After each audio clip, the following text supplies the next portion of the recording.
My name is Owen. Until 6 months ago, I was just another 29-year-old graphic designer with a cramped apartment in Chicago and a life that moved along predictable tracks. Then my grandfather died, leaving behind a substantial estate, a vindictive younger brother, my Uncle Mateo, and a mess that would change my life in ways I never anticipated. This is the story of how I fought for my inheritance, confronted painful family truths, and unexpectedly fell in love with Brian, the estate attorney who helped me find justice and myself. Grandpa Samuel was the constant in my life after my parents died in a car accident when I was 12. He raised me in his sprawling Victorian home in the Chicago suburbs, surrounded by his collection of first edition books and antique clocks. A retired judge, he was stern but fair, teaching me about integrity and perseverance while supporting my artistic inclinations even when they baffled him. I don't understand why anyone would pay for those computer drawings of yours, he'd say, peering at my digital illustrations through his reading glasses. But you've got talent, Owen. Always follow your talent. Uncle Mateo was Grandpa's opposite in every way. Opportunistic, charming to outsiders, but manipulative behind closed doors.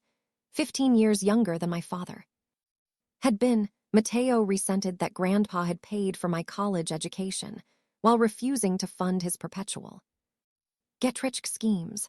He lived in California and rarely visited, which was fine by me. Our brief interactions at holidays were strained at best, hostile at worst.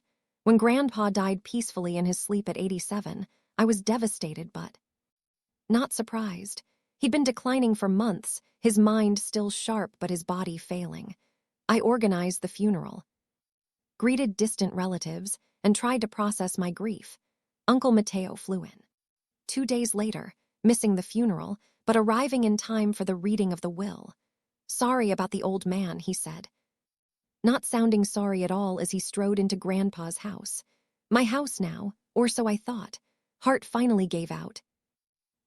Well, at least he had a good run. I gritted my teeth and said nothing, having learned long ago that engaging with Mateo only fed his antagonism.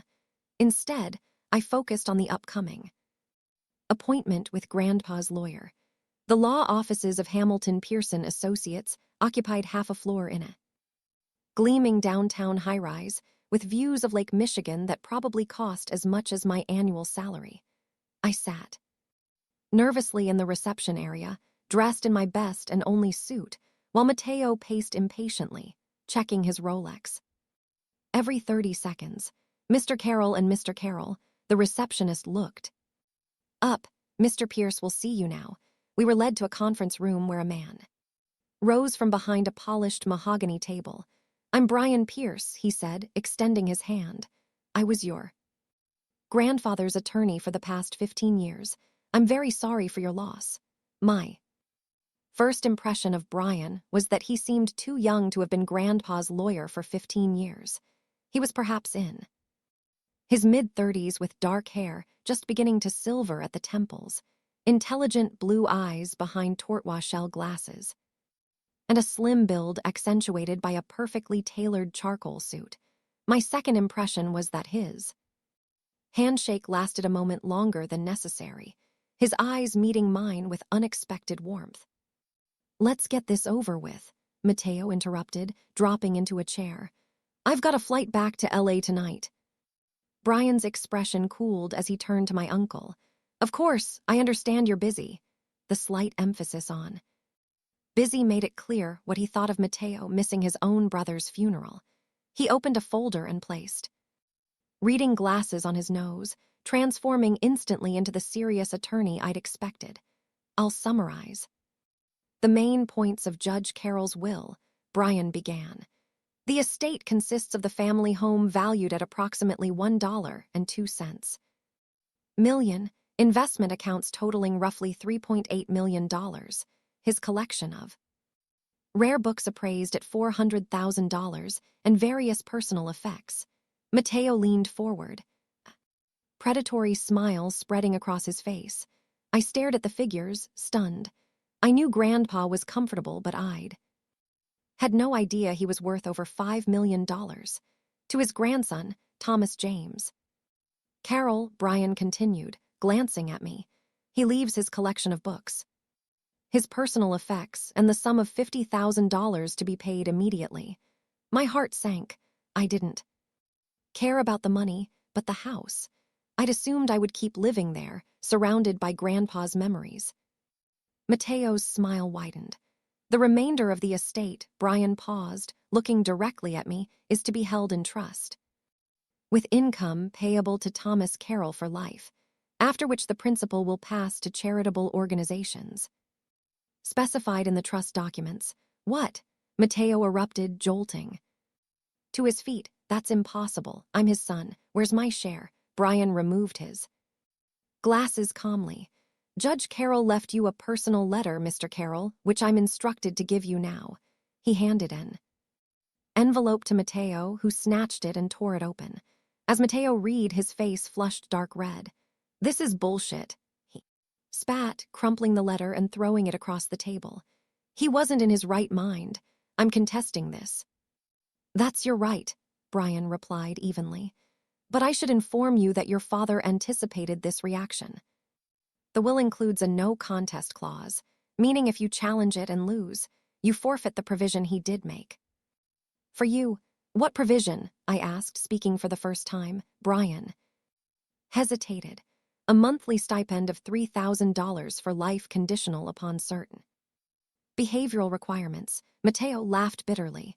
Behavioral requirements? The old man's controlling me from the grave. Typical. He grabbed his coat. You'll be hearing from my lawyers, Pierce, both of you. Will, he stormed out, slamming the door behind him. In the sudden silence, I exhaled slowly. I'm sorry about that, I said. Don't apologize for him, Brian replied, his professional demeanor softening slightly. Your grandfather warned me this might happen. I picked up Mateo's discarded letter, smoothing it out. May I? Brian nodded. It's part of the estate documentation now. The letter was brief but cutting. Mateo, I've watched you waste every opportunity I've given you. I won't fund your irresponsibility from beyond the grave. The stipend is generous enough to supplement a decent living, but not enough to live on without working. Owen will oversee the trust because, unlike you, he has demonstrated integrity and judgment. Perhaps this arrangement will finally teach you the value of honest work. Dad, ouch, I said, wincing. That's harsh even for Grandpa. Judge Carroll was direct. Brian agreed, a hint of a smile playing at his lips, but fair. He wanted to provide for both of you in ways that reflected your characters. I set the letter down. I don't understand why he made me the trustee. I don't know anything about managing money. That's where I come in. Brian explained. The trust is professionally managed by our firm. You'll have oversight and approval rights, but not day-to-day responsibilities. He hesitated.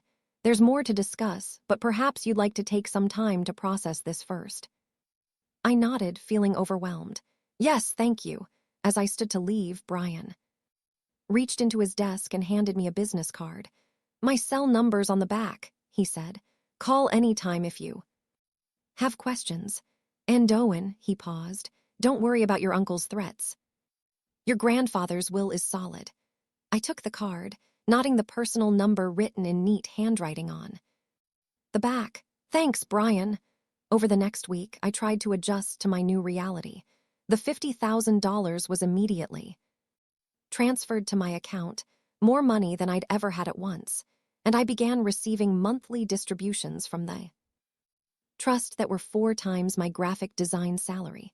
I could quit my job if I wanted to pursue my art full-time, travel, buy a new car to replace my 15-year-old Honda. Instead, I found myself paralyzed with indecision, sleeping in my apartment rather than moving into Grandpa's house, which was technically mine now, but still felt like his. 10 days after the reading of the will, I received formal notice that Mateo was contesting the will on grounds of undue influence and diminished capacity. The letter from his attorney, printed on Expensive letterhead from a prestigious Lowe's Angels firm demanded immediate cessation of all trust activities. Pending legal resolution.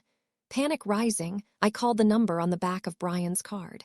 It was 9:30 p.m. on a Friday. He answered on the second ring. Brian Pierce.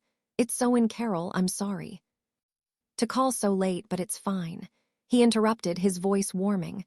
I was just finishing some work. What's up? I explained about Mateo's legal challenge, my voice growing more agitated with each sentence. Owen. Breathe, Brian said calmly. This is expected. Your uncle is following through on his threat, but it doesn't mean he'll succeed.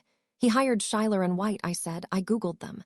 They specialize in trust litigation and have some kind of 90%